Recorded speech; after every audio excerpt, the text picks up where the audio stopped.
Prajem príjemný deň. Moje meno je Mensrea. Som tu, aby som vám zarecitoval strednejšiu chvíľku poézie. Táto báseň je od amerického režiséra a spisovateľa Tima Burtona. Okrem toho je aj výtvarník. A tak sa do toho dáme.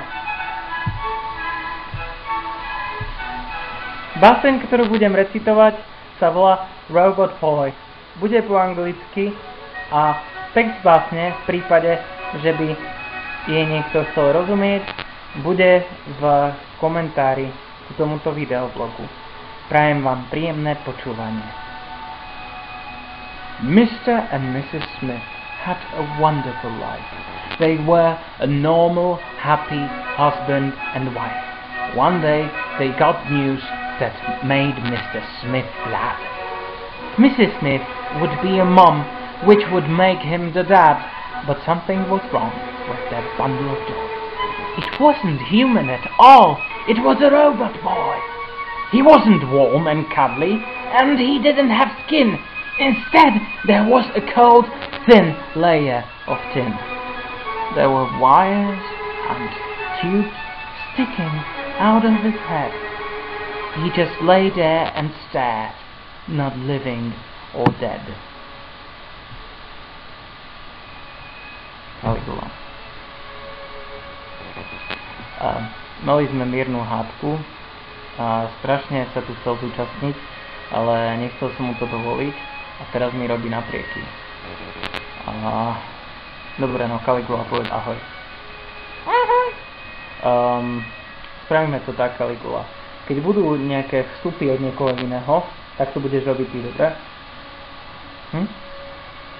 Dobre. Takže. Shall we?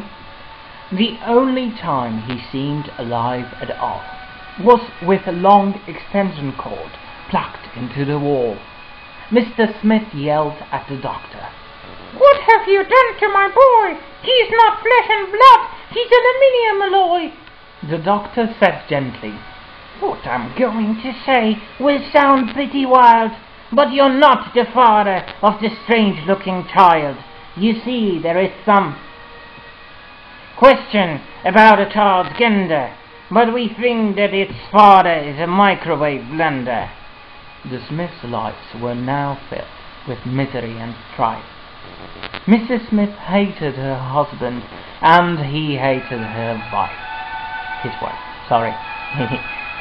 He never forgave her an unholy alliance, a sexual encounter with a chicken appliance. Not chicken, but kitchen. I fucked up. And the robot boy grew to be a young man, though he was often mistaken for a garbage can.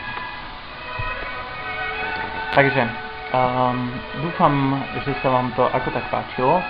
Ospravedlňujem sa za svoje chyby, ale moje chyby boli spôsobené niekým. Prajem vám ešte príjemný deň, príjemné pozeranie niečoho iného, alebo aj tohto znova a znova a znova a mňa to len poteší. Klikajte a klikajte a stay tuned.